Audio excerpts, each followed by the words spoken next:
Ertu á leið heim úr vinnu? Stilltu á FM 89,1.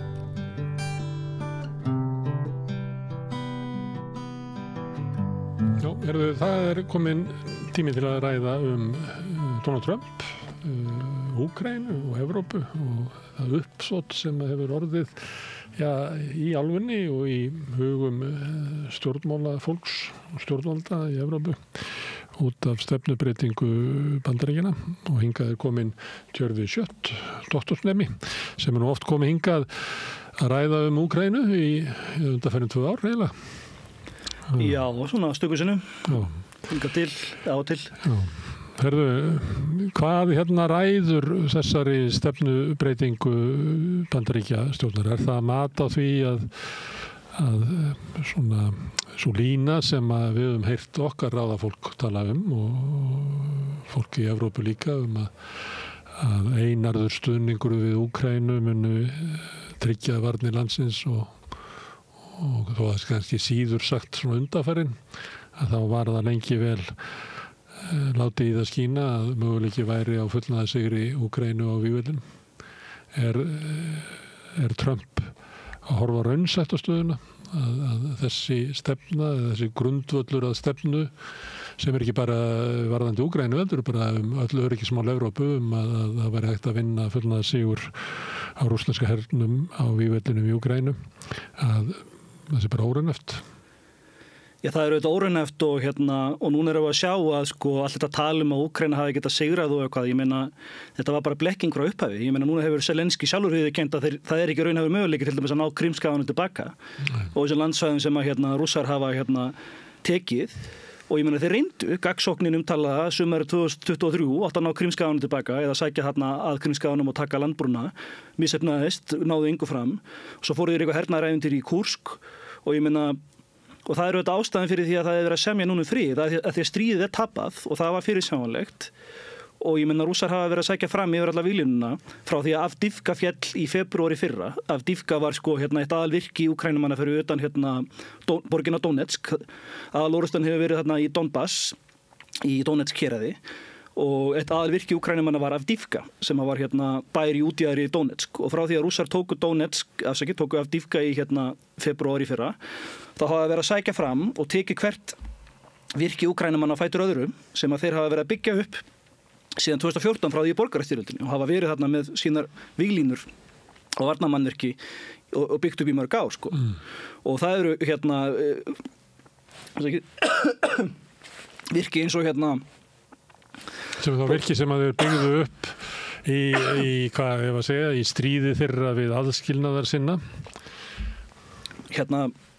bæir sem að heita til dæmis New York það er bæri sem að heitir New York ekki borgin í Bandaríkjunum heldur bara bær og annar sem heitir Toretsk og svo eru bæir eins og Orechetino og Krakovo var að falla núna nýlega og svo var náttúrulega eitt aðalvirkið þarna sunnar í Donbass var Vuhledar sem var hart barist alveg í mörg ár og Rússar umkringdu Vuhledar og tók yfir Vuhledar og það er svo merkilegt að Zelenský hann leyfir herdeildunni sinum aldrei að flýja þannig að þegar bæir og svona virki eru umkringt þá er hermennunum bara skipað að berast áfram til síðasta manns þannig að eina þeirra bestu herdeildum var ekki 150.000 önnur herdeildin sem var staðsett í Vuhledar henni var bara gjörreitt af því hún var umkringd í Vuhledar og svo gerist það að þegar herdeildin eru umkringdar og þeir náttúrulega berast ekki til síðasta manns þeir reyna á endanum að flýja þá er það við hörmulegar aðstæður og þeir eru bara dritaði niður, skilurðu.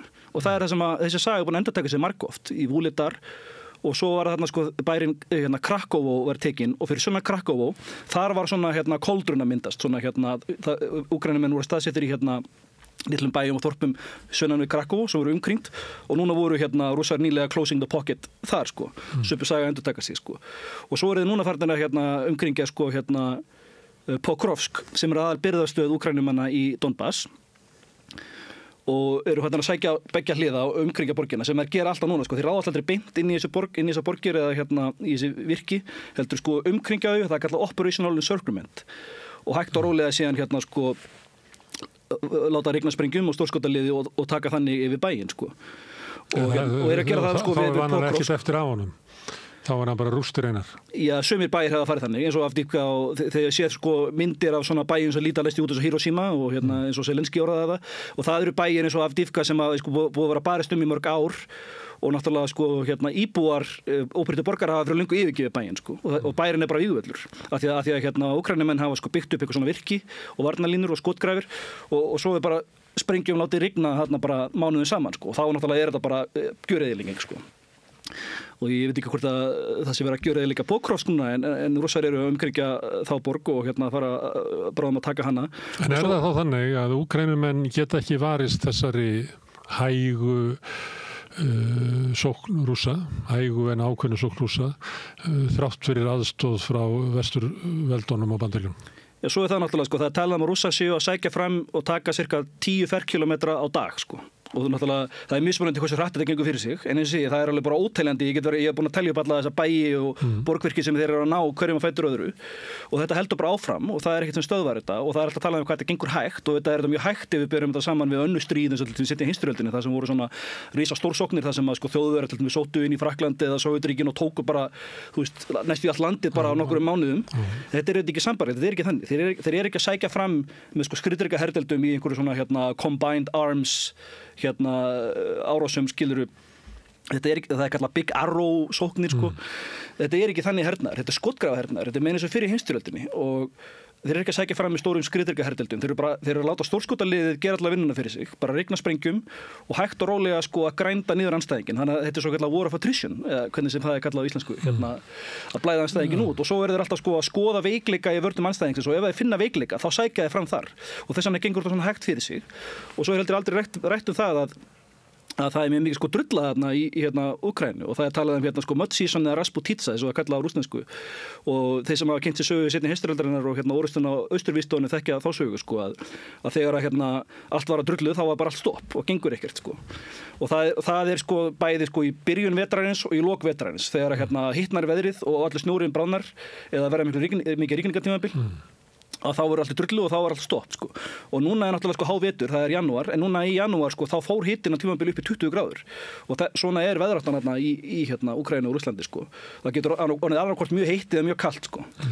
Og þá bráðna allir snjórinn og það verður bara allt í drullu þá er náttúrulega stoppar allt sko, stöðvast allt þannig að hérna það er aldrei talað um þetta heldur, þú veist, það er aldrei talað um bara aðstæðurnar á vígvellinum og þú veist, stríði sjálft og það er auðvitað það sem að keyrir áfram sko atburðina og það er ástæðan fyrir því að það er að vera að semja um frið núna að því að stríðið er tapað og svo náttúrulega fréttirnar af því að Úkraínumenn er að klára sinn mannafla að tala um að lækka herskjöldaldri niður í 18 ára því þeir eru ekki meiri mannafla, það er búið að senda á alla í hakkvélina á víglinni skilurðu og svo er náttúrulega hérna að NATO-ríkin hafa tengt þetta sína vopnabirgðir eftir að hafa sendt allt til Úkraínu öll skotfæri, sérstaklega skotfæri fyrir stórskotalið og svo greindi New York Times frá því að Bandaríkin hafa sendt 500 þessar attackums-eldflaugar sem að það var stóra fréttin hérna núna í fyrra þegar að Biden gaf leyfi á að skjóta þeim inn í Rússland og inn í Kursk þessum svokölluðu attackums-eldflögum ég meina Bandaríkin eigi þetta bara til í takmörkuðu magni, þeir sendu 500 og svo náttúrulega hérna alla loftvarnirnar að það voru fréttir af því að sko að Evrópa á bara eitthvað 5-10% eftir að sínum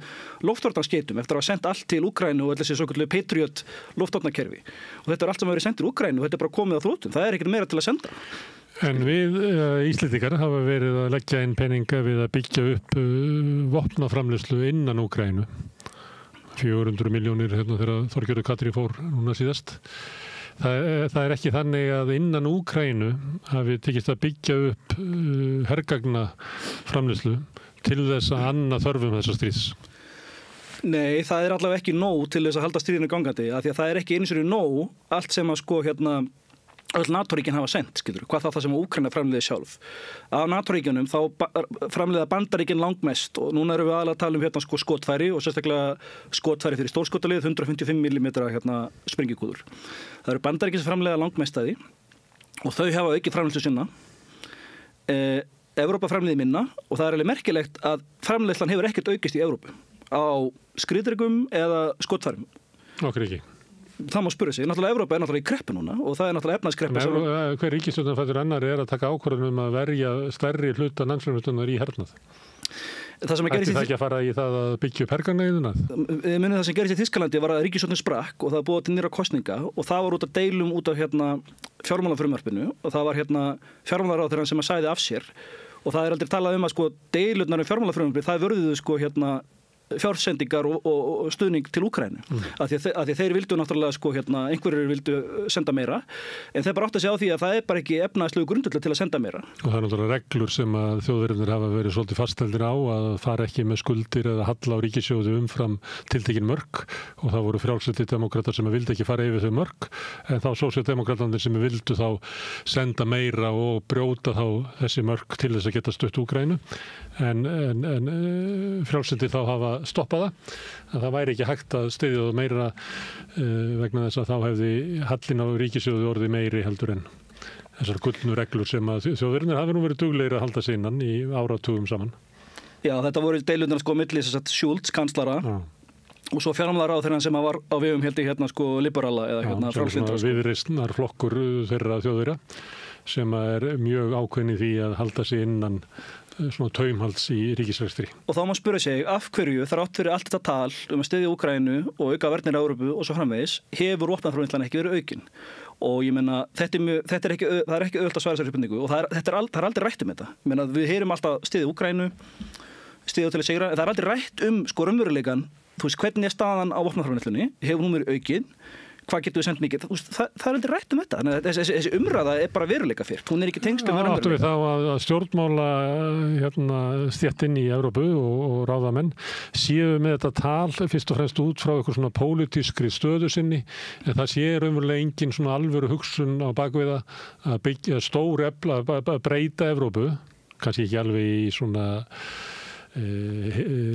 stríðshagkerfi en að beina framleiðslu þáttunum út í það að búa til hergögn fyrir þetta stríð sem að Evrópuþjóðnar eru að heyja í gegnum Úkraínu. Sko, það er alveg ljóst að það sem að stjórnmálamenn segja og bæði í Evrópu eins og Keir Starmer í Bretlandi og Macron í Frakklandi og Scholz í Þýskalandi og stjórnmálamenn hér á Íslandi, þetta er bara retórík. Það er engin, þeir voru alltaf að tala um að Úkraína skildi fá að gangi í NATO og voru bara að segja að það væri bara einhvers konar loforð meitlað í stein. Og ég meina núna kemur nýr ríkisstjórn í Bandaríkjunum og nýr utanríkisráðherra og nýr varnarmálaráðherra og þeir segja bara að það er ekki að fara að gerast. Þetta er ekki raunhæfur möguleiki. Þá heyrðum að verið svo suma að segja víst eins og það væri möguleiki að Úkraína gengi í NATO gegn vilja Bandaríkjanna. Já, og það var alveg stórmerkilegt sko að nýr ríkisstjórn í Bandaríkjunum segir þetta. Þeir ráða þessu. Þú veist utanríkisráðherrann og nýr varnarmálaráðherra Pete Hegseth og nýr utanríkisráðherra Marco Rubio. Og hvað gerir forsætisráðherra Bretlands Keir Starmer? Hann segir bara jú víst, Úkraína á samt að gangi í NATO. Ég meina þetta er bara hlægilegt. Hann er bara að gera þessa fífli, maðurinn. Ég meina, og við vissum alltaf frá upphafi, það er aldrei fara að gerast það því að það er grundvallar regla að ríki getur ekki gengið í NATO sem á í landamæradeilum. Eftir að Rússar tóku Krímskagan, sem er alþjóðlega viðurkenndur hluti af Úkraínu, þá getur Úkraína ekki gengið í NATO fyrir að það er búið að leysa úr því máli deilur Krímskagan og Donbass-hérðin. Og öll ríki þurfa að samþykkja inngönguna eins og við áttum okkur á þegar Tyrkir töfðu inngöngu Svía í NATO langa tíma, og Tyrkir hafa kannski ekkert þeir hafa allir lagi stöðu í NATO út af legu sinni en þeir hafa ekkert viðlíka stöðu í NATO eins og Bandaríkin. Ef Bandaríkin segja nei þá gildir það bara. Já, þá gildir það og svo sjáum við eins og segir að ríki geta sett sig á móti því og við vitum að það eru ríki eins og Ungverjaland og Slóvakía og fleiri sem eru á móti inngöngu Úkraínu í NATO. Þannig að það er ekki að fara að gerast og það er ekki að fara að gerast út af því að Úkraína á í landamæradeilum við Rússland.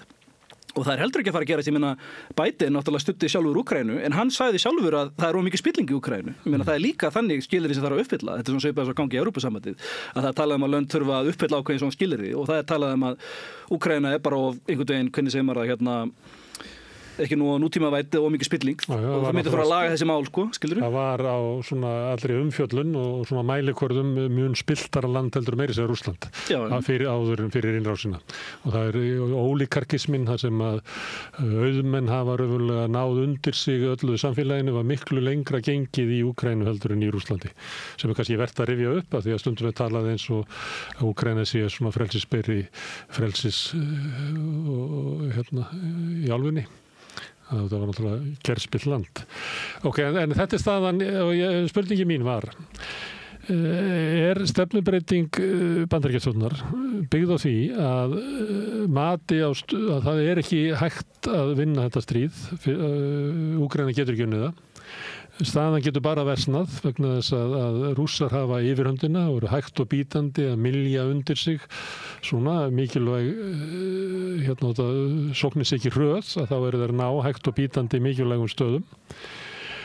Og hættan kannski svo að varnir Úkraínumanna bresti vegna þess að þeir hafa mist mikið af mönnum, þeir hafa mist mikilvægar herdeildir, að þeir þurfa til þess að bara skaffa fólk til þess að mæta á vígvöllina, þá þurfa þeir að lækka herskiptualdurinn niður í 18 ár og það bara hætt á því að varnir Úkraínu bara bresti, eins og getur gerst í svona stríði, að það linnulaust sótt fram, hægt og bítandi, en svo náttúrulega ef að varnina bresta, þá sótt hraðar fram.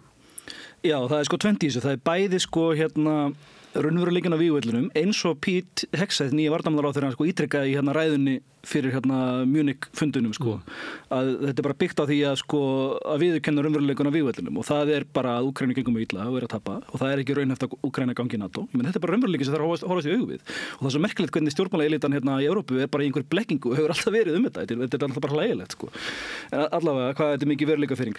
En það bæði það og svo hitt að það verið að taka upp aftur eðlileg diplomatísk samskipti við Rússland eftir að þau hefur bara verið alveg slitin á milli stórveldana, Bandaríkjanna og Rússlands, í næstu 3 ár, Af því ég meina frá því að Rússar réðust inn í Úkraínu í febrúar 2022, þá hafði Biden, hann tók aldrei upp símann og hringdi í Putin, aldrei.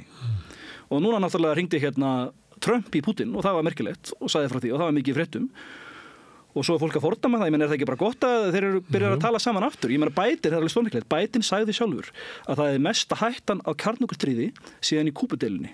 Hann segir það sjálfur, en samt tekur hann ekki upp símann og hringir ekki Putin. Og utanríkisráðherra Biden sem Anthony Blinken. Og það sem að Kennedy gerði þegar hann hringdi í Khrushchev. Já, og ég meina, í kaldastríðinu var bara eðlilegt. Það voru stöðug samskipti á milli Bandaríkjanna og Sovétríkjanna í kaldastríðinu. Og eftir Kúbudeiluna, þegar að heimurinn var á barmi kjarnorkustyrjöldar og menn sáu hversu nálægt þeir hefðu komist kjarnorkustyrjöld, þá við talaðum detente, þá voru tekin upp betri samskipti og það var miklu meiri samvinna og það samið að takmarka kjarnavopn og saltsamningarnir og allt þetta, skilur við. Þýða í samskiptum stórveldana. Já, og það var lengi þannig í kaldastríðinu. Og það var aldrei þannig og ég meina og þegar það var þannig þá eins og ég meina Gerald Ford, hann fór í heimsókn til Rússlands til Vladivostok, Nixon fór í heimsókn til Moskvu 1972 til að skrifa undir samninginum sem að takmarkaði loftvarnar kerfi, ABM samningin. Hann fór líka til Kína. Já, og fór líka til Kína og ég meina og þú sér að Biden hringir aldrei í Putin, neitar að tala við hann.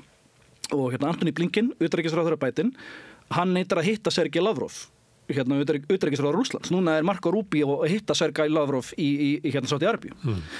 Og þetta þetta merkilegt og ég meina og þeir segja það núna, þetta snýst ekki bara Úkraínu. Þeir eru að taka upp eðlileg diplomatísk samskipti á milli ríkjanna og ætla að semja miklu meira heldur en bara Úkraínu. Og það tengist kannski svona geopólitísku heims stórvelda átökum og það hefur verið á það bent lengi að raunverulega stuðningur Bandaríkjanna við Úkraínu eitthvað sem að truflar langtíma markmið Bandaríkjanna sem að þar líta margir á að ógnin sé uppgangur Kína, að það Kína sé eina stórveldi sem að getur stækkað og orðið ykkur ógn við Bandaríkin til lengri tíma og þess vegna þegar hort þannig á málina þá sé eiginlega algjör kórvilla að reka Rússlandi í fangið á Kína eins og viðskiptaþvinganir hafa gert þar sem að auðlindir Rússlands eru núna að renna frekar til Kína. Því að það getur verið að þessi stefnubreyting Trump sem byggð á svona mati að við verðum bara að hafa betri samskipti við Rússland vegna þess að við megum ekki missa Rússland í fangið á Kína. Allt eins og mat á stöðunni á vígvellinu. Já, það auðvitað rétt hjá þér að það líka þessi geopolítísku hvað maður að segja, geopolítískar pælingar, strategía, það sem að Brzezinski kallaði þetta grand chessboard, að þetta eitthvað svona risastór skák sem í gangi á milli stórveldana og það alveg rétt hjá þér að það voru gríðarleg mistök hjá Biden að ætla að heyja stríð gegn eða kalt stríð gegn bæði Rússlandi og Kína á sama tíma og keyra þá saman í þar með hjá hvorum öðrum. Þetta voru þetta gríðarleg mistök og það ástæðan fyrir því að eins og þú talar að Nixon fóru heimsótti Kína, að því að hann sá að Kína og Sovétríkin voru sterkir saman, en ef við getum fengið Kína með okkur í lið og þeir áttu í landamæradeilum við Sovétríkin og fóru nefndur þessi stríði á tímabili 1969, að þá eru við í betri stöðu, að þegar það eru 3 stórveldi, þá eru þau 2 sem eru saman eru þetta í betri stöðu heldur en það sem stendur eitt á báti, og þetta voru þetta grundvallar mistök hjá Biden, að þú veist að hann tók mikla harðlínstefnu gegn Kína, hann sendi þetta Nancy Pelosi til Taiwan og var með mikla harðlínstefnu gegn Kína líka á sama tíma og var verið að heyja nýtt kalt stríð gegn Rússlandi og þá fara þeir saman og gera nokkuna bandala sína milli og núna málið að það bara orðið seint, ég meina Trump getur reynt, hann ekki að fara að ná að skera það í sundur, þeir eru bara núna, þú veist, orðið bandamenn, Rússar og Kínverjar og BRICS bandalagið hefur styrst líka Forystumennindi þar tala nú mjög vel hvorum annan, bara bestu vinir sem eiga, svo svipað og Trump talar stundum með Putin, hann kunni svo vel við hann. Hann aldrei sagt að hann sé besti vinur hans. Nei, en hann talar hann kunni vel við hann. En hann segir það bara marga aðra stjórnmálamenn líka, og Viktor Orbán og fleiri. Forystan í Kína og Rússlandi, þeir tala mjög vel hvorum annan. Já. Það er rétt, og ég meina forystráðara Indlands, þegar hann kom í heimsókn til Rússlands, það var virtist sér eitthvað ritual, hvað hann var bara að lofa Putin og segja líka við að vera bara í ástfangnir eða eitthvað, ég meina, þú veist, svona þetta þetta er líka diplomasi Mér finnst það skipta máli hvort að stefnubreyting Bandaríkjanna sé svona geopólitísk ákvörðunum að það er bara miða við stöðuna og uppgangin á Kína og mat í Bandaríkjunum sem er mjög almennt mat í Bandaríkjunum að Kína sé raunverulega samkeppnisstórveldið til lengri tíma. Já, peer competitor eins og þeir kallað það. Já, þar lendi sé það bara megi Bandaríkin ekki við því að vera í átöku við Rússland. Ég er að byrja að svara því hvort skiptir það meira máli eða einfallega mat á vígvellinum að þetta stríð að heldur áfram að þá mun það bara versna út frá hagsmunum Bandaríkjanna, Evrópu og Úkraínu. Já, þetta er bæði þetta eru margir þættir og þetta er rétt hjá þér, það er bæði þetta með Kína sem var á tölum, þessi geopolítík tengslu við Kína og það er líka þetta með Úkraínustríðið og raunveruleikana vígvellunum að stríðið er að tapast og það er búið að senda allt til Úkraínu og samt eru þeir að klára mannaflan og get ekki stöðasókn Rússa og svo framvegis og það tengist því sem segir að Trump hann vill bara kúpla sig út úr Úkraínu og það myndi vera strategist séð eins og þeir meta það rétta leiðin áfram, þetta er bara svipað svolítið eins og Bandaríkin þegar þau voru föst í Víetnam og föst í Afganistan að ég meina þau sjá það að þetta er óvinnilegt stríð og það fara heilmikill resursar í þetta peningar og hernaðarstuðningur og halda fram að stiða við þetta sem er réttlætanlegt ef þú getur séð fram á sigur ef þú sér ekki fram á sigur þá er þetta ekki réttlætanlegt en að því það er ekki strategía til að ljúka stríðinu til að sigra það, þá verður þetta bara svo kallar forever war þetta bara heldur áfram bara til eilíða nóns eða þangur til að Úkraína verður gjör sigur, skilurðu og það náttúrulega er algjör niðurlæging eins og fall Saigon, skilurðu, ég meina ef Rússar myndu bara fara alla leið, þú veist, ef Víglunda myndu hrynja og Rússar myndu bara sækja alla leið til Kiev, skilurðu, það er auðvitað niðurlæging þannig að það er skárra þá að allavega semja frið heldur en að það myndi gerast og þess vegna hefur þetta átt að semja sem fyrst og við fjöllum við það samstöðinni friðarsamninguna sem voru í Istanbul í mars-apríl 2022 sem Trump vísa til í ræðum sínum og segir að Úkraínumenn hafi gengið frá þessu og þeir hafa verið að segja núna eru fréttir af því að Trump hafi sagt að stríðið væri Úkraínumennum að kenna en hann er að vísa til þess að þessi 3 ár þeir hefðu átt að semja á þessum tíma Já, þeir átt að semja þessu tíma og þeir eru fengið miklu betri semning þá heldur en þeir fá núna. Af því að núna verður þetta næstuð bara, það er alveg rétt, þessi gaggrina þetta, segja að þetta sé næstuð bara svo uppgjöf og ég meina það er alveg rétt að samningur eru mjög slæmur fyrir Úkraínu, hann er miklu verri núna heldur en þá. Núna munið þið missa þessi 4 héruð sem Rússar hafa tekið, en þeir eru ekki mist þau ef þeir eru samið þarna í apríl 2022. En það sem að gerðist var eins og við þekkjum að Vesturlönd vildu ekki gefa Úkraínu þessar öryggstryggingar. Núna sjáum við gríman er dottin af, varnarmálaráðherra Bandaríkjanna segir við viljum ekki gefa Úkraínu öryggstryggingar, Úkraína fær ekki að gangi í NATO. Þannig að Vesturlönd, þau vildu aldrei gefa Úkraínu þessar öryggstryggingar sem þeir áttu að fá samkvæmt þessu samningi og þess vegna fór Boris Johnson til Kiev og sagði við Zelenski, við styðjum ekki þennan samning og við munum ekki gefa þessar öryggstryggingar. En og svo töldu þau sjálfsög trúum að þú getur unnið en við skulum láta ykkur fá öll þau vopn sem við þurfið til að geta unnið stríðið. Og þá litu þeir á það að því að Rússar höfðu dregið herlið sér tilbaka frá Kiev og frá norðurhluta Úkraínu sem er aldrei talað að það var hluti af þessu samningaviðræðum með Istanbul að sama dag og samninganefndirnar hittust í Istanbul þann 29. mars 2022 þá tilkynntu Rússar við erum að draga herlið okkur tilbaka frá Kiev það var hluti af þessu samningaviðræðum það var ekki að því að Úkraínumenn voru með svo öflugan her að þeir fóru í gagnsókn og bara ruttu þeim aftur sko, tilbaka, það var ekki þannig. En núna sjáum við ekkert svona að Rússar séu að sýna eitthvað friðar stríði bara mallar áfram eða hvað? Þeir eru að sækja fram yfir alla víglínuna í Donbass og eru að ná 10 ferkilometrum á hverjum degi. Á sama tíma eru að ræða vopnahlé eða... Já, að því að núna sýna Bandaríkin fram á vilja semja, skilurðu, og Putin hefur alltaf ítrekað og Lavrov og Rússar hafa alltaf sagt við erum alltaf opnir fyrir samningaviðræðum. Þeir vilja meina að það er alltaf verið Úkraína sem hefur verið á móti samningaviðræðum frá því að þú veist Úkraína menn gengur frá samningaborðinu í Istanbúl í apríl 2022 og svo í október eða nóvember 2022 þá skrifaði Zelenský undir forsetatilskipun sem að bannar alla samningaviðræður við Rússland svo lengi sem að Putin forseti. Þess vegna geta Úkraína menn ekki samið og þess vegna núna alltaf rætt um það núna eru Bandaríkin og Rússland að semja og Úkraína fari ekki að vera með og Evrópa fari ekki að vera með. En þeir benda á það, bæði Trump og Putin, að það er ekki hægt að semja við Zelenský, þess vegna getur hann ekki verið með. Hann er með þess að forsetatilskipun, hann mun ekki semja og Rússar líta svo á að bæði, þeir vilja meina að Úkraínumenn hafi svikið Minsk-samningina og þeir benda bara á að Úkraínumenn þeir bara monta sig að því. Þeir sögðu, já, við ætlum aldrei að standa við þá. Og svo stigu Angela Merkel fram sem að kanslari Þýskalands á þeim tíma og forseti Frakklands á þeim tíma, Frans og Holland og hafa líka sagt að þau ætluðu heldur ekki, þau eru aðalara Minsk-samningunum, sáu að semja Minsk-samningana sem átti að binda enda á borgarastyrjöldina í Úkraínu árunum 2014 til 2022 og þau hafa sagt að við ætlum heldur ekki að standa við þetta var bara leið fyrir Úkraínu til að kaupa tíma svo við getum byggt upp Úkraínu og sendið meiri hergögn til þess að undirbúa sig fyrir átök við Rússland. Þetta er það sem hefur verið sagt og þetta benda Rússar á. Þess vegna segir þeir að þú veist, það er ekki trúverðugt, við getum ekki samið við Zelenský og líka út af samningunum í Istanbúl í apríl 2022 að við drógum herlið okkar tilbaka frá Kyiv og við vorum tilbúinir að semja og Putin hefur birt skjal, hann segir að þetta var draft treaty og þeir voru búinir að undirrita þetta það áttu bara eftir að fullgilda þetta, það áttu bara eftir að Putin og Zelenský myndu hittast til að fullgilda þetta en þeir hættu við á síðustu mínútu og svo tekur Zelenský upp þessa mikla harðlínustefnu og hann alltaf farið fram á við þurfum að ná Krímskaga tilbaka og við getum ekki sami fyrir að Rússar draga allt herlið sér tilbaka frá Úkraínu sem alltaf óraunhæf krafa eins og þú heyrir í umræðinu bara meira segja í dag það sem sagt þú veist að ef að Rússar verið á frið þá geta það bara fengið frið með því að kalla allt herlið sitt af úkraínsku landi. Já, þetta bara óskhyggja og blekking þeir aldrei fara að gera það til þess að ef Rússar eiga að draga herlið sér tilbaka þá þarf það að setjast niður við samningaborðið við það og semja það að þeir draga herlið sér tilbaka. Þeir eru ekki fara að gera það bara sjálfir að því að þú óskar eftir því Þetta er lýsandi fyrir þessa veruleikafirringu og sjálfsblekkingu sem hefur verið í gangi í þenslu við þetta stríð. En núna, þú varst að lýsa svona stöðunni á vígvellinum og svolítið út frá því að veikleika Úkraínumanna, að þeir eru að klára mannafla sinn, þeir eru að klára skotfæri sín, þeir eru að klára náttúrulega svona móral, að náttúrulega raunverulega hætt á því að sérstaklega eins og mál hafa þróast að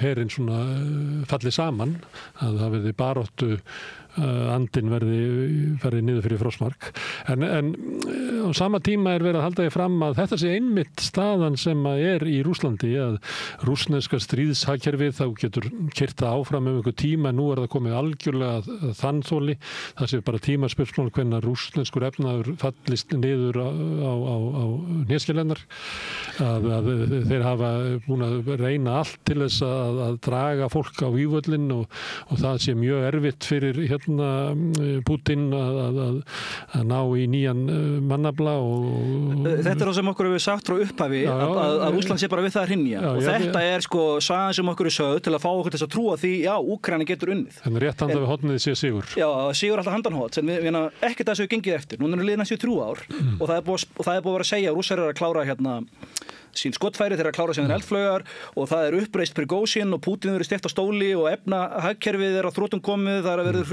var náttúrulega uppalega planið með efnahagsþvingunum að það var vonin að eins og Biden orðaði að the ruble will be turned to rubble að rúblan myndi bara hrynja og hagkerfið myndi bara hrynja ekkert að þessu gengið eftir. Ég heyrði það nú bara fréttaskýrjanda á RÚV segja það að rúblan var í hruni og ég fór nú bara inn og kannaði það og það reyndist bara hún er á sama stað fyrir ári síðan. En hún átti að vera bara rétt við að hrynja og ég ætla að fá að fara yfir þetta og það eru gríðarlega mannfórnir Rússa á vígvöllunum að það séu bara 1500 manns á dag sem að falla og þessi kjötmaskína hakkavél sem að þar að Rússar hafa bara ekki mannafla í þetta lengur og þeir hafa fengið liðstyrk frá Norður Kóreu sem að verið spændir upp á vígvöllunum og það sé eiginlega og þess vegna sé þetta svo óheppilegt að Trump skuli svíkja akkurat á þessu augnabliki þegar að Rússland bara við að falla saman að þá allt í einu fer vinur Putin, Trump og eiginlega tekur upp málstað Rússa. Þetta heyri maður mikið á Íslandi og sömuleyti bara víða í Evrópu. Þetta þessi, eins og sé, maður er bara gáttaður á þessari miklu sjálfsblekkingu og virðleikafirringu. Ég meina, allt sem að þetta er sagt Rússland, það á við Úkraínu. Ég meina, að sé að klára mannaflan. Ég meina, þú veist, á hvað plánundu býr fólk. Rússland er miklu stærra land, við miklu meiri mannafla heldur en Úkraína. Það er Úkraína sem er að tala að lækka herskyldualdurinn niður í 18, af því þeir eru að klára mannaflan. Það er Úkraína sem hefur farið í svokallar general mobilization, hefur kallað út alla í herinn sem að geta skilt herskyldu. Rússland hefur ekki gert það. Rússland var með svokallar partial mobilization. Það kallaði á 300.000 varaliða, en svo hafa 30-40.000 sjálfboðaliðar á hverju mánuði verið að bjóða sér fram í rússneska herinn og þetta er ekki komið frá Rússum, þetta er komið frá Institute for the Study of War sem er vestræn stofnun sem rannsakar þetta. Þeir segja þetta að í gegnum stríðið það var 30-40.000 sjálfboðaliðar verið að bjóða sér fram til að gegna herþjónustu í rússneska hernum. Þannig að hann hefur verið að stækka jafnt og þétt rússneski herinn. Þetta er umveruleikinn. Það sem er sagt er það að það sé engin vandi að ná fólki inn í úkraínska herinn því þar er fólki heilugu stríði fyrir að berjast fyrir lífi sínu. En Rússarnir, þar er þetta óvinsælt stríð og þú þarft að draga menn úr fangelsum til þess að fylla upp í herinn. Þetta er rangt af því að fyrstulega hvar við byrja. Úkraínumenn eru þegar búin að kalla út í herinn alla menn sem eru sem geta sint herskyldu, skilurðu. Þess vegna talaðum að lækka aldurinn í 18 af því að það er ekki nóg. Það þarf að breykka skilgreininguna á mönnum sem að gegna herskyldu. Það er svokallar general mobilization. Og svo er það þannig að kannanir sína, núna eru Gallup kannanir fyrir kannanir sem sína að meiri hluti Úkraínumanna eru hlindi því að semja frið og binda skjótan enda á stríði. Það er orðalagið sem við nota. Það er meira en 50% eru hlindi því. Og svo eins og Trump hefur verið að benda á, sem er rétt hjá honum, að Zelensky er mjög óvinsæll. Kannanir segja að aðeins 14% myndu eða 16% myndu kjósa. Hann sagði, ég var að hlusta á hann í gær hann sagði 4%, hann var approval rating var 4%, ég gæti ekki fundið þau gögg Hérna er sérfræðingurinn Ivan Katjanovski sem er Úkraínumaður og sérfræðingur með þessi mál. Hann segir Trump segir 4% approval, það er ekki alveg rétt, en kannanir sína að aðeins 16% styðja Zelensky og það var í nóvember í fyrra. Þannig hann segir að líklegast er það ennþá minna núna. Þannig að það er umveruleikinn og þú varst að segja að það verður að segja það er engin stuðningur fyrir stríðið í Rússlandi og svo framvegis, en ég meina Putin er miklu vinsælli. Hann hefur eitthvað 70% approval rating í Rússlandi, hefur mikið stuðning í Rússlandi og á meðan eins og við vorum að tala að Zelensky hefur 16% eða minna og kannanir segja að meira hluti Úkraínumanna eru hlindi því að semja frið. Ég reyndar ekki segja, en ef gerða sambærilega kannanir fyrir Rússa, heldur að meira hluti Rússa vilji semja frið. Sjá þeir ekki fram á að við erum að vinna og við erum bara að halda fram að vinna stríð. Ég myndi halda meira hluti Rússa. Ég hef enga skoðun, en ég bara man ekki eftir slíkum könnunum sem sína það. Þannig að þú heldur í fram að þessi ég prófa að tala við Rússa. Hefur prófað að tala við Rússa? Þeir eru allir mjög hlindir, þú veist, styðja Putin og trúa öllu sem hann segir og þú veist, opinbera narratív Rússa stríði, þeir eru allir bara alveg á þeirri línu, langflestir Rússar sem allavega einhverjir sem ég tala við og fleiri, kom hinga hefur auðaborðið Rússar sem voru að lýsa samtölum við sína ættmenni í Rússlandi og það kom þeim á óvart hversu afgerandi stuðning Putin hafði. Einmitt. Það komið fram við auðaborðið. En þannig að þú gefur ekki mikið fyrir þetta sem er verið að segja að Rússland sé við það að leysast upp.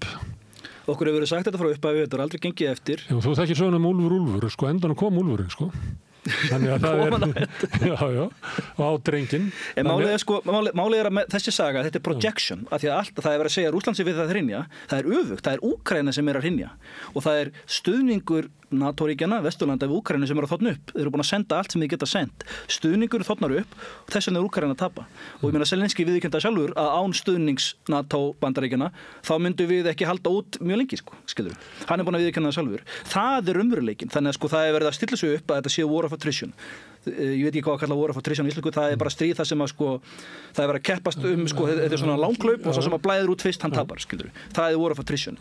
Ok, rökin eru svo, þeir segja þetta er war of attrition og Rússland er að blæða út. Þessi rök gangi ekki upp, það bendir alltaf þess að það er Úkraína sem er að blæða fyrst og það er stuðningur Vesturlanda sem er að þotna upp fyrst. Okay. Skilur, það bendir alltaf þess. Hversu sem ástæðan er hvort það sé mat á stöðun á vígvellinum eða mat á öryggishagsmunum Bandaríkjanna í svona stórvelda pólitík heimsins að þeir verði eiginlega að búa til einhvers konar samskipti við Rússland svo þeir missi ekki Rússland alveg upp í hendunar upp í fangið á kynverum. Hversu sem ástæðan er? Að það var augljóst að þeir eru búnir að missa Rússland í fangið á kynverum. Því verður ekki breytt. Já, það verður ekki breytt en líklega spilar inn í það væntingar þeirra að það sé mögulegt. Já, þetta gerir sig vonur að þið getur bætt ástandið. Þetta endurmat á öryggishagsmunum Bandaríkjanna sem að er ekki bara eitthvað dellu hugmynd Trump að því að Trump sé skrítið maður, þetta er þetta stefnubreiting sem hefur víðtækan stuðning í Bandaríkjunum og inn í bara bandaríska hernum og víðar. Já, ég meina fólk lætur eins og þú sér umræðana hérna í Evrópu og Íslandi þetta, þú veist, menn eru ennþá með eitthvað svona Russiagate-kenningu um að Trump sé einhver, ekki bara vinur Putin, heldur bara útsendari Putins líku við, Ég meina, þetta talaðu samsæriskenningar, þetta er þetta samsæriskenning sem har aldrei verið sönnuð. En ég meina, hann vann yfirbúrða kosningu í Bandaríkjunum, þannig að Bandaríkjamenn líta greinlega ekki, eða meirihluti Bandaríkjamanna sem að kussa hann. Hvað var það, 70-80 milljónir sem að kussa hann, þeir verðist ekki líta á hann sem strengjabrúður Pútins eða eitthvað föðurlandsvikara Bandaríkin er að skipta stefnu og ég bara orði þetta svona vegna þess að þessi stefna er ekki eitthvað sem að datt út úr hausnum á Trump, heldur er þetta stefna sem að nýtur bara töluvers stuðnings í Bandaríkjunum og bara verið heimskulegt að gera ráð fyrir öðru að ef Trump myndi rökku upp að þá myndi Bandaríkin taka aftur upp gömlu stefnuna, ég held að það sé ekki líklegt. Eftir Evrópa með stríðið í Úkraínu og þar er núna verið að tala að eins og Evrópa geti háð þetta stríð í gegnum Úkraínu án stuðnings Bandaríkjanna. Er það raunhæft? Já, það er svo merkilegt að þið vitið að Marco Rubio, utanríkisráðherra Bandaríkjanna og Sergej Lavrov, utanríkisráðherra Rússlands er að hittast núna í Sádi-Arabíu. Og þá fer stjórnmálaleiðan í Evrópu í panikk og heldur fund í Frakklandi sem að Macron hefur frumkvæðað því er ekki núna Kristján Frosta, er hún ekki Hún fer í næsta holl. Já. Mette Frederiksen var fulltrú okkar við þetta borð þarna í Versulum. Og það er alveg stórmerkilegt að Macron talar að senda svokallaða friðargæsluliða til Úkraínu og eins og við tölum Starmer, hann segir já, við styðjum Úkraína gangi í NATO og hann talar að senda herlið til Úkraínu til friðargæslu. Nei, Macron talar friðargæsluliða, Starmer talar bara að senda breska hermenn til Úkraínu. Til friðargæslu, ég heyrði allavega yfirlýsingu frá honum þar sem hann er að tala til friðargæslu og ég hugsaði þessi svo, þetta eru svo miklir aðilar að stríðinu að það er engin það bara þekkist ekki að þeir verði í einhverju friðargæslu. En þannig eru þeir báðir að tala að senda herliður þeir eru búið sem í friðin. Eða ekki? Já, það maður spyrja sig hvað þið meina með þessu. Svo kemur kanslar Þýskalands, Olaf Scholz, og hann segist vera á móti þessu. Þannig og það sem merkilegt að Pólland er líka á móti þessu. Maður myndi alltaf Pólland væri mest hlynnt og stytt í Úkraínu mest, en þeir eru á móti því að senda friðargæsluliða til Úkraínu. Og það kannski tengist því að það er aldrei talað um það hafa fjölmargir Pólverjar, einhvers konar sjálfboðaliðar, að það má halda hafa farið til að berjast í Úkraínu. Það er eins og Pólland hafi haft frumkvæði að því að þeir eru með hermenn og þeir senda þá ekki beint til að segja herðu þið getið farið sem sjálfboðaliðar. Þannig að Pólland hefur haft frumkvæði því að senda marga sjálfboðaliðar þess að berjast í Úkraínu og þeir hafa mistað alveg mörg þúsund hermenn í Úkraínu. Þannig að kannski skýrir það að það er komið mjög mikið þreyta í Póllandi út af Úkraínustríðinu og líka í Eystrasaltsríkjunum. Þú veist, retorringin í stjórnmáladeildinni er mjög svona herská, en raunveruleikin er sá að það er mjög mikið flóttamönnum frá Úkraínu. Við vitum núna næstu helmingur landsins hefur flúið frá Úkraínu. Og allt þetta, og mest þessi fólki hefur náttúrulega endað í Póllandi og þessum löndum. og Pólverjar kvartu við því að landið okkar bara breytast í Úkraínu. Við sjáum miklu fleira af úkraínsku fánum út allt og bara annarhver maður sem hittur á götu einhver úkraínsku flóttamaður, en þú veist, þetta fólk bara orðið mjög þreytt á þessu ástandi, skilur. Þannig að það ekki eins mikil ekki eins mikil stuðningur til dæmis í Póllandi eins og er alveg talið, og það bara, þú veist, fólk bara orðið mjög þreytt á þessu. Þannig að Pólverjar styðja ekki þessa hugmynd að senda friðargæsluliða og ekki heldur Þýskaland. Þannig að strax á þessu fundi þarna sem að Macron hélt í Frakklandi til hliðar við fund Rússa og Bandaríkjamanna í Sádi-Arabíu, að þá eru miklar deilur og þeir eru ekki samstíga af því að þetta átti að vera eitthvað svona alternative proposal, skilur. Það er kannski sérmál hvort að sé raunverulega pólitískur möguleiki það að Evrópuríkin geti orðið samstíga. En ég ætla að spyrja, er það möguleiki að Evrópuríkin geti tekið sér saman og veitt Úkraínu þann stuðning að til þess að stöðva sókn Rússa og snúa jafnvel stríðskæfinu við án aðstoðar Bandaríkjanna? Já, ég mynd. Því þú ert svo mikið að tala óskilji. Pólitíkin er mjög mikilvæg og nú skulum við ræða þetta, að þessi hugmyndu friðargæsluliðið er ekki ný. Það var búið að vera að ræða þetta bara allt árið fyrir það, og það er talað að ef að, eins og sé, það er eins og það myndi þurfa að semja vopnahlé, og þá eru friðargæsluliðirnir sendir, skilur, eins og segir. Fyrsta lagi samþykkja Rússar ekki vopnahlé, þeir vilja vanalega lausna átökunum, þannig að Rússar aldrei fara að samþykkja friðargæsluliða eða vopnahlé, en ok, láta það aðeins til liðar. Og Evrópa og Zelenski hefur líka sagt sem það er ekki hægt að semja neitt það nema Rússar bara fari úr landinu. Þannig að það er eiginlega tóntmál að tala vopnahlé út frá kröfum Evrópuríkjanna. Þetta er mjög óraunhæft pólitískt, en getur Evrópa gert þetta? Það er búið að ræða það lengi og það er talað að þurfi 200.000 friðargæsluliða. Og svo jafnvel einhver aðri sem að segja að það þurfa að vera ennþá fleiri, jafnvel 500.000 eða það ætti að vera raunhæft. Og núna er virkilega farið að tala þetta og skoða þetta, og þá er talað að Evrópa gæti nú ekki sendt mikið meira heldur 25.000. Þú veist, það er engin, þú veist, þeir geti ekkert sendt 200.000. Skoða þau herið þessari ríkja, þeir eru ekkert úðalega stórir. Stærstu ríkin sem eru Þýskaland og Bretland og Frakkland, herlið Bretlands er alveg pínulítill, Þeir eru bara með einhverja eina herdeild sem að geti farið sem expeditionary force, og þeir eru bara með 50 starfhæfa skriðdreka. Herinn í þessum löndum, hann hefur bara verið hólaður innan á nýflösku tímabilinu. Þá segir Zelenski. Og þú veist, það er ekki nóg, þeir hafa ekki burði til að senda meira en 25.000 hermenn, og svo rættum við hergagniðina að þessi lönd hafi ekkert gert til að auka hergagnaframleiðsluna. Þau framleiða ekki nóg af hergögnum og skotfærum til þess að halda stríðinu gangandi, og til þess að framleiða það sem Úkraína þarf til þess að halda stríðinu gangandi, þú veist, á hverjum degi eða hverjum mánuði. Þannig að þetta er algjörlega óraunhæft. Þá kemur Zelenski og segir, ef það er vilji til þess að auka herafla í Evrópu, og ef Evrópa vill vera samstíga, þá er náttúrulega besta sem hægt er að gera er að byggja upp sameinaðan herafla á grunni besta hersins í Evrópu sem er úkraínski herinn. Að það sé í þessu sé eitthvað svona tækifæri, að þarna með því að vera þarna með hann virka her sem hefur mikla reynslu af vígveldinu sem að aðra þjóðir mun ekki síðan 80 ár, hafa aldrei barist neitt, náttúrulega barist í Íran og Afganistan og víðar, en í mjög smáum stíl, að það sé hægt í kringum Úkraínustríðið að búa til evrópskan her. Það er rétt að her Úkraínu er stærsti og öflugasti herinn af öllum þessu ríkjum sem hefur verið að berjast á vígvöllunum í Úkraínu, og þetta er Úkraína ekki aðalega NATO, en Úkraína, eins og John Mersheimer hefur bent á, er de facto aðalega NATO, af því að Úkraínuher, það var búið að samhefa Úkraínuher samkvæmt NATO, það er kallað interoperability. Að á árunum fram að í aðdraganda stríðsins sem braust út 2022, þá voru Úkraínumenn að gera sameiginlegar heræfingar með NATO.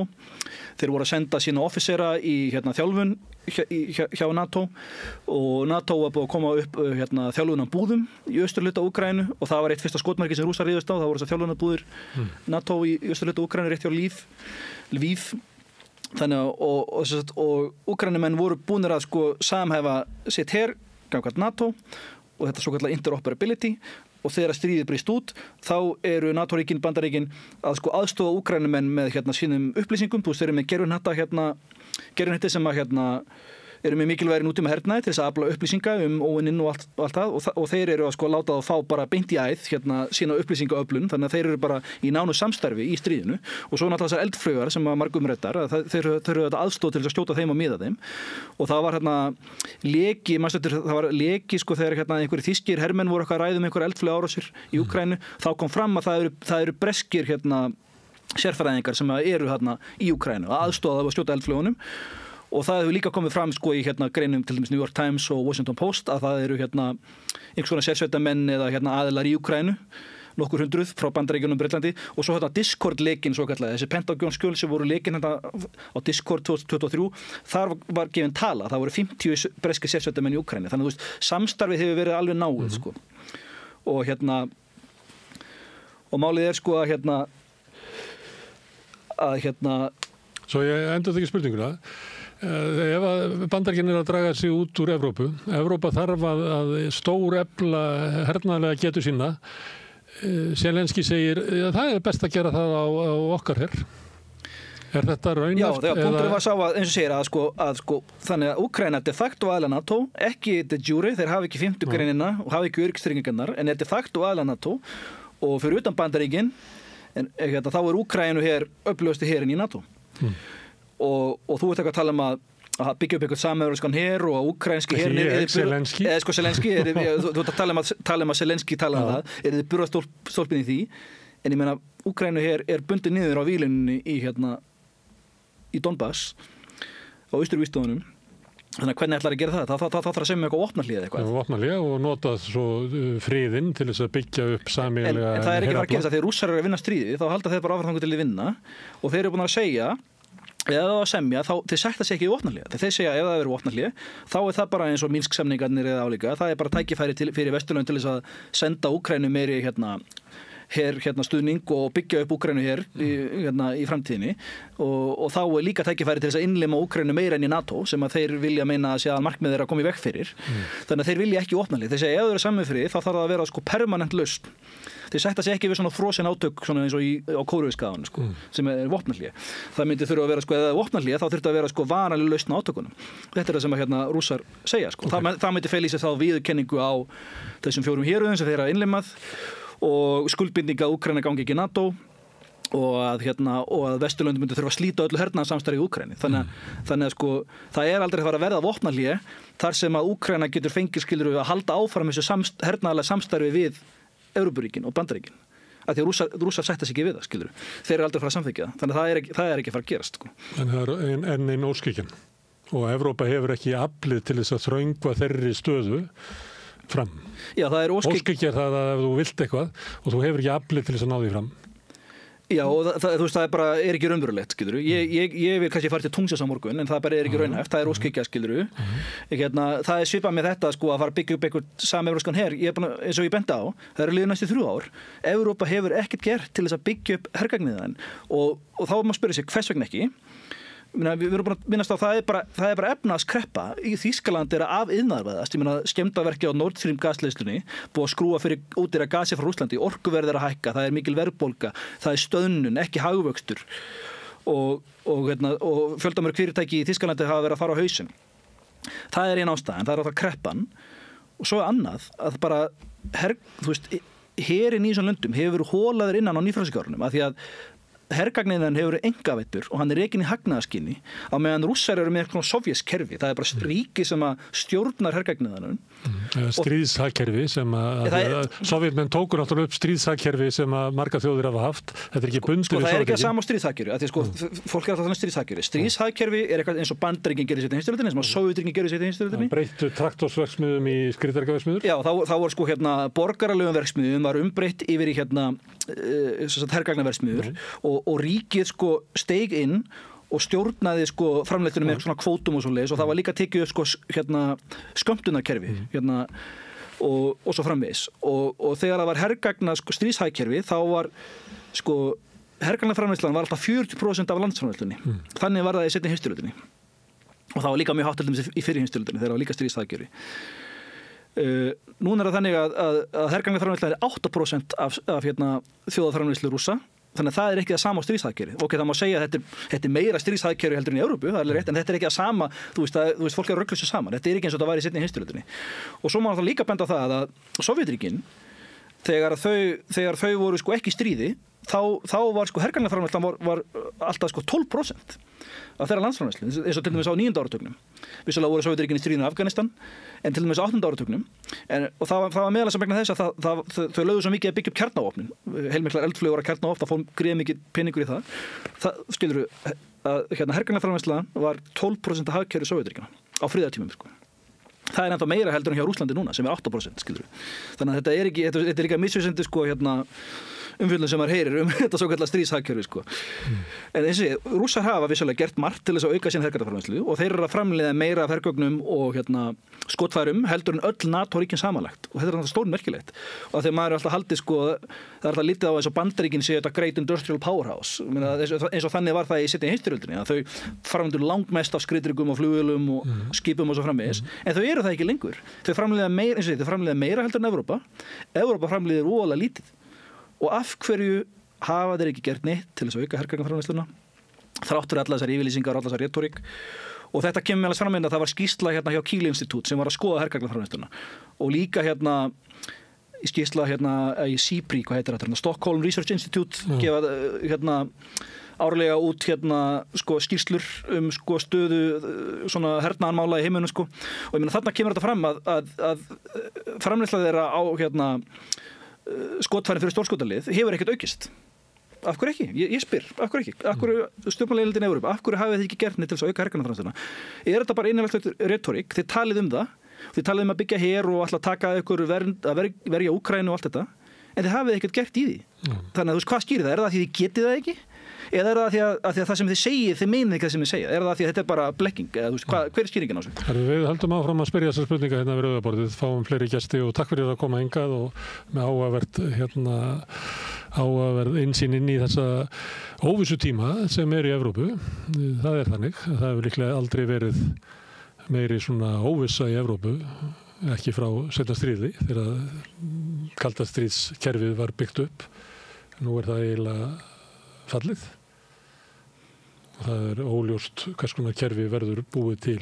Já, það er þetta rétt að það maður spyrja sig um sko framtíð NATO og þessa samstarfs, hvort að Bandaríkin séu að fara sko kúpla sig meira út heldur en lítur út fyrir sko. Og ekki endilega bara það gott að Bandaríkin fari út úr NATO, en NATO getur bara orðið bara koðna niður í einhvern veginn að það getur eiginlega ekki gert neitt. Ég stóri ef að Bandaríkin muni sko draga sig úr NATO, því það myndi náttúrulega bara þýða að NATO myndi bara leysast upp, en það er verið að tala um að þau muni draga herlið sér tilbaka frá Evrópu. Þau eru samt náttúrulega áfram í NATO, en það er náttúrulega þýðinga mikið ef þau draga herlið sér tilbaka frá Evrópu sko. Og þá verður NATO bara eiginlega svona einhver kjaftaklúbbur. Þannig að það breytum eðli. Herðu, en Tjörfi, takk fyrir að koma og ég ætla að fá þig hérna mjög fljótlega aftur, alltaf ávert að tala við þig. Takk fyrir það. En við ætlum að skipta yfir hérna í annað, en ég býst nú við að verði líka rætt öryggismálin í Evrópu. Hann Sigurður Magnús ætlar að fá hingað fólk til þess að spjalla daginn og veginn, fólk sem hann kallar reynslubolta. Allt það besta er ókeypis. Knúsaðu vini þína. Samstöðin þar sem manneskjurnar koma saman.